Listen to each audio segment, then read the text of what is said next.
Manager brought me to HR meeting. Kira, 15 years in, we're changing your position, she gloated. Empty your desk by Friday. I smiled. I get it, Monday surprised them. After 15 years with Vantage, we're restructuring your position, Marjorie Thompson announced, her voice carrying a barely concealed note of satisfaction.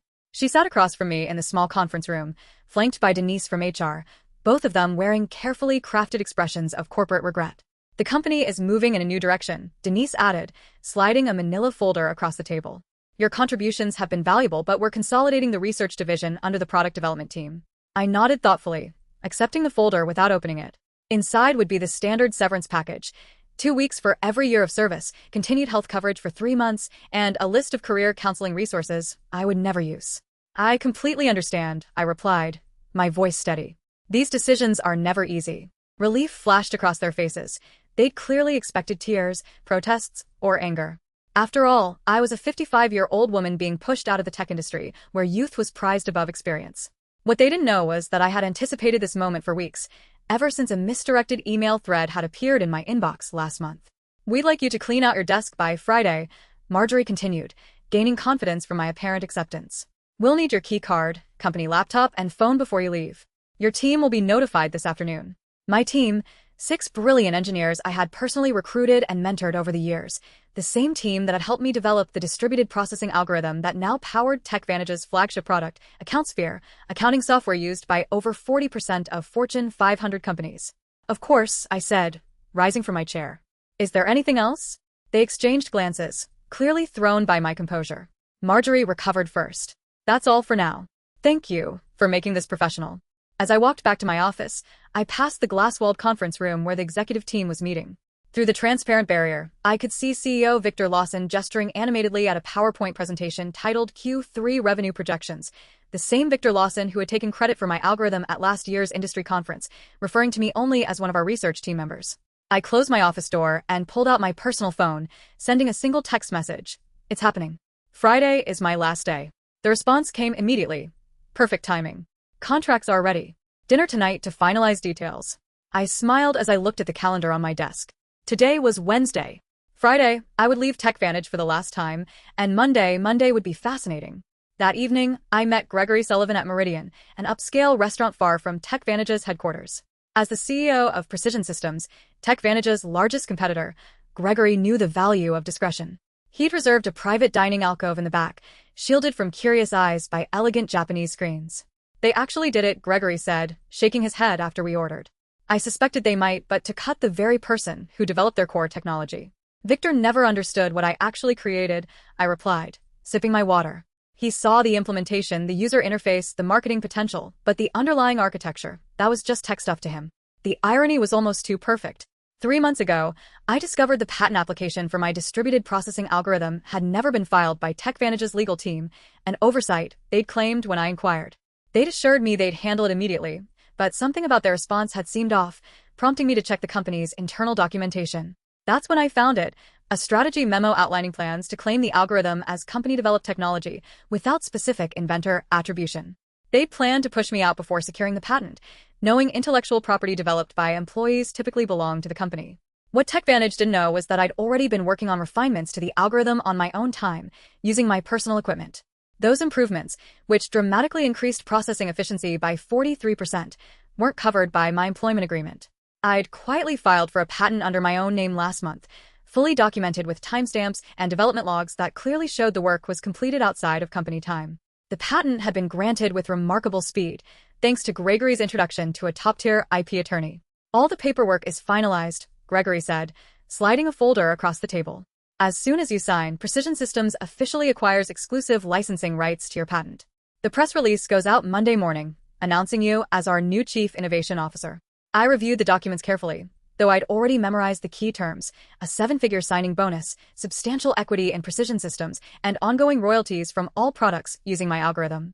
What do you think Victor's face will look like when he realizes what's happened? Gregory asked, unable to hide his satisfaction at the prospect. I'm more concerned about my team, I admitted. They don't deserve to be caught in the fallout. Gregory nodded. Already addressed. We have positions for all 6 of them if they're interested, senior roles with significant raises. I signed the final page and closed the folder. In one elegant move, I had secured my future, protected my team, and positioned my work for new beginnings. To new beginnings, Gregory said, raising his glass. And to owning your own value, I added, clinking my glass against his. Thursday and Friday passed in a blur of exit interviews, knowledge transfer meetings, and saying goodbye to colleagues. I maintained my professional composure throughout, even as rumors spread across the company. Administrative assistants gave me sympathetic glances in the hallways.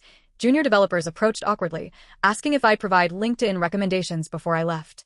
I documented everything meticulously, every project, every password, every process, knowing full well that TechVantage would soon discover just how much they needed me. My decision to leave comprehensive transition notes wasn't kindness. It was evidence. Evidence that I had acted in good faith while the company had not. During my final exit interview on Friday afternoon, Denise from HR went through the standard checklist with mechanical efficiency. You understand that any intellectual property developed during your employment remains the property of TechVantage, she stated, pushing a non-disclosure agreement across the table. Of course, I replied pleasantly. Anything developed within the scope of my employment, using company resources during company time. I emphasized those qualifiers slightly, but Denise was too busy checking boxes to notice. And you affirm you have no copies of proprietary company information? I have taken nothing that belongs to TechVantage, I confirmed truthfully. The patent was mine, after all. As I packed the personal items from my desk, family photos, a collection of conference badges marking 15 years of industry events, the coffee mug my team had given me last Christmas, Marjorie stopped by, leaning against my doorframe with artificial casualness. I just wanted to check that everything's clear for your departure, she said, watching me place items into a cardboard box. Crystal clear, I replied, wrapping a small award I'd received for the very algorithm now at the center of my plans. The irony wasn't lost on me as I carefully placed it between layers of tissue paper. You know, Kira, these restructuring decisions are never personal, Marjorie continued. Victor feels the company needs to move in a more youthful direction. I looked up, meeting her gaze directly. I understand completely. Business is business. Something in my tone made her pause. For a brief moment, uncertainty flickered across her face, but she quickly dismissed it. What could a soon-to-be unemployed 55-year-old woman possibly do? Will you be taking some time off? She asked, an artificial note of concern in her voice. Actually, I already have something lined up, I replied. I start Monday. Oh, surprise crossed her features. That's fast. Anything interesting? I smiled. Very. A leadership position. I'm quite excited about it. She nodded absently, already mentally moving on to other matters. Well, good luck with that. As I walked out of TechVantage's glass headquarters for the final time, keycards surrendered and personal belongings in tow, I took a moment to look back at the building where I'd spent 15 years of my career. On the top floor, I could see the executive conference room, lit up for an evening meeting, likely discussing how to redistribute my responsibilities among younger, less experienced, and significantly less expensive staff. Little did they know that in less than 72 hours, that same room would be hosting an emergency crisis meeting instead. Monday morning dawned bright and clear. I dressed carefully in my new charcoal suit, a power outfit I'd purchased specifically for this day. The Precision Systems town car arrived precisely at 7:30 a.m. to take me to their headquarters, where I'd start my first day as Chief Innovation Officer. The press release went live at 7 a.m., Gregory informed me as I settled into my new corner office with floor-to-ceiling windows. Industry newsletters are already picking it up. I've got the communications team monitoring reactions. The announcement had been crafted with strategic precision. Precision Systems acquires exclusive rights to revolutionary processing algorithm, welcomes creator Dr. Kira Jennings as Chief Innovation Officer. It detailed my background, emphasized my role as the sole inventor of the patented technology, and outlined how Precision Systems would be integrating the algorithm into their next generation of products. Most importantly, it clearly stated that any company currently using the technology would need to negotiate licensing agreements with Precision Systems moving forward. At precisely 9:15 a.m., my phone lit up with a first text from my former team at TechVantage. Complete chaos here. What did you do? It was from Michael, my lead developer. I smiled, typing back. Check your personal email. All 6 of you have offers waiting. Meanwhile, 8 miles away at TechVantage headquarters, the scheduled Monday morning executive meeting was undergoing a dramatic transformation. According to Michael's play-by-play updates throughout the morning, Victor had arrived at the office to find the company's general counsel and chief financial officer waiting at his door, both ashen-faced. The industry announcement had hit their inboxes simultaneously, setting off immediate alarms. By 9:30 a.m., what should have been a routine start-of-week meeting had morphed into an emergency crisis session. Board members were calling in remotely. The legal team was frantically reviewing my employment contract and the documentation around the algorithm's development. They're pulling every file with your name on it, Michael reported. Someone just wheeled in all the servers from the research division for the tech team to analyze. I could picture the scene perfectly. Victor pacing the conference room, demanding explanations from Marjorie and the legal department. The stock would already be responding to the news. Investors hated uncertainty, and the announcement had created plenty of it. At 10:45 a.m., I received an email from Victor himself, the desperation practically emanating from my screen. Kira, there appears to be a misunderstanding. Please call me at your earliest convenience to discuss. I forwarded it to Precision Systems' legal team without responding. By noon, the industry was buzzing with speculation. TechVantage's stock had dropped 7% since the market opened, while Precision Systems had seen a 12% increase. 3 different technology journals had requested interviews with me about the strategic coup that had shaken the accounting software industry. How are you feeling? Gregory asked, stopping by my office as I settled in. Validated, I replied honestly. 15 years of watching others take credit for my work, of being told I should be grateful just to have a seat at the table, and now, finally, recognition. My new executive assistant appeared at the door. Dr. Jennings, the development team is ready for you in the main conference room. And she hesitated. TechVantage's CEO has called 4 times in the last hour. Please let him know I'm in meetings all day. I replied calmly. I'll have our legal team reach out to discuss licensing options later this week. As I walked toward my first meeting as Chief Innovation Officer, my phone buzzed with another update from Michael. Board just called emergency session. Victor looks like he's about to explode. P.S. My team, and I accept your offer. When can we start? By Tuesday morning, the full impact of my departure had become clear to everyone at TechVantage. Their flagship product, AccountSphere, relied entirely on my algorithm to process the massive datasets that gave it an edge over competitors. Without licensing rights to my patent, they faced 2 equally unpalatable options: negotiate with Precision Systems or rebuild their core technology from scratch, a process that would take years and millions in development costs. Victor's called an all-hands meeting for 2 p.m., Michael texted. It was his last day at TechVantage. He and the rest of my former team would be starting at Precision Systems next Monday. Rumor is they're going to try to sue you. I forwarded his message to our legal department, who responded almost immediately. Let them try. Your documentation is impeccable, development logs, timestamps, personal equipment usage, all clearly established. We've prepared for this scenario. Meanwhile, I was settling into my new role with remarkable ease. The respect I received at Precision Systems was a stark contrast to my final years at TechVantage. When I spoke in meetings, people actually listened. My ideas weren't repackaged by male colleagues and presented as their own. My age and experience were viewed as assets rather than liabilities. The engineering team is implementing your efficiency improvements, Gregory informed me during our afternoon briefing. Early testing shows a 51% performance boost, even better than we projected. I had several refinements I never shared with TechVantage, I admitted. After I discovered they were planning to eliminate my position, I saw no reason to give them my best work. Their loss, our gain, Gregory replied with a satisfied smile. Speaking of which, the first licensing inquiry came in this morning, not from TechVantage yet, they're still in denial, but from Dataflow Systems. They're worried about being caught in the crossfire. At 3:30 p.m., Michael sent a detailed account of Victor's all-hands meeting. The CEO had tried to project confidence, assuring the staff that TechVantage would vigorously defend our proprietary technology, but the anxiety in the room had been palpable. Several employees had already updated their LinkedIn profiles, sensing the company's vulnerability. Marjorie looked like she was about to faint when someone asked directly if they'd failed to secure the patent, Michael reported. Victor cut the question period short after that.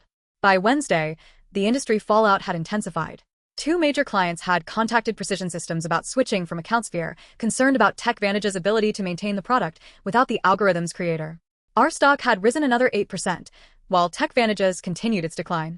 I received a call from Denise in HR, the same woman who had slid my severance package across the table just days earlier. Kira, she began, her voice carefully professional, I'm calling to discuss the, situation with your patent. We believe there may have been a misunderstanding about ownership rights. I don't think there's any misunderstanding, I replied calmly. My employment agreement clearly states that intellectual property developed on my own time, using my own resources, remains mine. The patent documentation confirms exactly that. Victor was hoping you might consider coming in to discuss options. Any discussions would need to go through Precision Systems' legal department now, I responded. I'm sure they'd be happy to set up a meeting to discuss licensing terms. The silence on the other end spoke volumes. Finally, Denise sighed. I'll pass that along.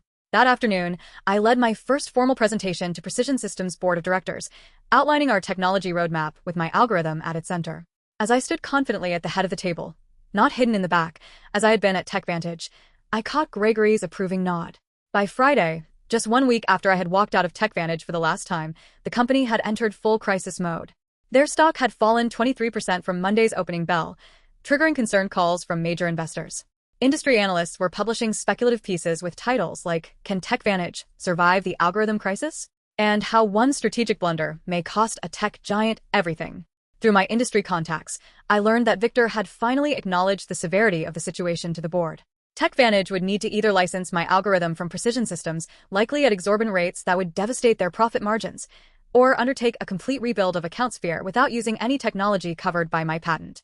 They've started interviewing for a new development team, Michael informed me during our Friday video call, where we discussed his upcoming transition to Precision Systems. Victor's claiming they can recreate the functionality in 6 months. I couldn't help but laugh. The original algorithm took me 3 years to perfect, and that was with intimate knowledge of the problem space. Exactly, Michael agreed. Nobody's believing the timeline, especially after your team posted their resignation letter simultaneously. The knowledge drain is massive. That afternoon, Vantage's attorneys finally reached out to Precision Systems to open a dialogue about potential licensing arrangements. Our legal team, following the strategy we had developed, responded with terms that were technically fair but strategically painful, 3 times the standard industry licensing rate, plus a public acknowledgement of my role as the technology's inventor. They'll balk at the acknowledgement more than the cost, Gregory predicted as we reviewed the response in his office. Victor's ego won't allow him to admit he pushed out the person who created their core technology. Then they'll have to rebuild, I replied. And every day they spend trying to replicate my work is another day we extend our lead in the market. The following Monday morning, 10 days after my unceremonious dismissal, I led the first meeting with my newly assembled innovation team, which included Michael and the other 5 engineers from Vantage. The energy in the room was electric as we mapped out the next evolution of my algorithm. "This is how development meetings should be," commented Anita, one of my former team members at Vantage. "We spent half our time explaining basic concepts to executives who wouldn't listen anyway. That's the difference between being valued and being seen as replaceable," I replied. "Here, your expertise is recognized." As we wrapped up the productive session, my assistant appeared at the door. "Dr. Jennings, there's been a significant development with Vantage. Their board just announced an emergency leadership change. Victor Lawson is stepping down, effective immediately." The news spread quickly. Within hours, industry publications were reporting that Vantage's board had lost confidence in Victor's leadership following the patent oversight that threatened the company's flagship product. Marjorie Thompson was also out, along with the head of legal, who had failed to properly secure the patent. That evening, I received an unexpected email from Richard Donovan, Vantage's newly appointed interim CEO. Unlike Victor's desperate message from the previous week, this one was straightforward and respectful. "Dr. Jennings, congratulations on your new position. I've been brought in to help Vantage navigate the current situation. I'd like to discuss a fair licensing arrangement for your patented technology. We're prepared to acknowledge your contributions publicly and make appropriate amends for the oversights of previous management. Would you be available to meet next week?" I forwarded the email to Gregory, adding a simple note. "Phase 1 complete." His reply came quickly. "Beautifully executed. The board is celebrating your first major victory for Precision Systems. Looks like Vantage is finally learning an expensive lesson about valuing innovation and innovators." 3 months after my departure from Vantage, I sat on the stage at the National Technology Innovation Conference, preparing to deliver the keynote address. The audience was filled with industry leaders, technology journalists, and aspiring developers, many of whom now knew my story. "And now I'm pleased to introduce our keynote speaker," the conference organizer announced. Dr. Kira Jennings, Chief Innovation Officer at Precision Systems and creator of the distributed processing algorithm that has revolutionized data handling across multiple industries. The applause was substantial as I approached the podium. What a difference a few months could make. Last year, I had attended this same conference as part of the Vantage delegation, seated in the back while Victor gave a presentation about his company's innovations. "Thank you," I began, surveying the attentive faces. "Today, I want to talk about innovation, ownership, and the importance of properly valuing intellectual contributions, regardless of where they come from." My presentation detailed the technical aspects of my algorithm but also touched on the broader issues of recognition and respect in the technology sector. Without directly mentioning Vantage, I emphasized the importance of companies protecting their innovators rather than seeing them as replaceable resources. Afterward, during the reception, several young women engineers approached me, seeking advice and mentorship. One of them, barely 30, confided, "Your story changed how I document my work. I started keeping detailed logs of my development process on personal time." "Smart," I replied. "Your innovations deserve protection." As the evening concluded, I checked my phone to find an industry news alert. Vantage had finally announced the licensing agreement with Precision Systems, acknowledging me by name as the algorithm's creator. Their stock had stabilized, though at a significantly lower valuation than before my departure. 1 year to the day after being told to clean out my desk, I sat in my spacious office at Precision Systems, reviewing the quarterly innovation report. Under my leadership, the company had released 3 groundbreaking products built on my algorithm, capturing significant market share from Vantage and other competitors. A knock at my door interrupted my analysis. It was Gregory, holding a bottle of champagne and 2 glasses. "Happy anniversary," he said, setting the glasses on my desk. "The board asked me to share the news with you personally before the public announcement. Precision Systems has officially surpassed Vantage in market valuation for the first time in company history." I smiled, feeling not triumph, but a quiet satisfaction. That's what happens when you value innovation properly. As Gregory poured the champagne, my assistant delivered a sleek envelope. Inside was an invitation to speak at Women in Technology's annual leadership summit. The topic: owning your intellectual value, how proper documentation changed an industry. "You've become something of an icon, Gregory commented, noticing the invitation. The story about the executive who didn't recognize what she had until it was gone has become a cautionary tale in corporate boardrooms. Richard Donovan, who had remained as Vantage's CEO after the crisis, had implemented sweeping changes in how the company recognized and rewarded innovation. Their new policies on intellectual property protection and inventor recognition were reportedly modeled after the program I had established at Precision Systems. It was never about revenge, I said, raising my glass in a toast. It was about recognition, about showing the industry that innovation isn't anonymous. It comes from real people who deserve real credit. To proper recognition, Gregory agreed, clinking his glass against mine. As the afternoon sun streamed through my office windows, I reflected on my journey. At 56, I had finally found what had eluded me throughout my career, not just success, but acknowledgement. My name was now permanently attached to the algorithm that had changed an industry, exactly where it belonged.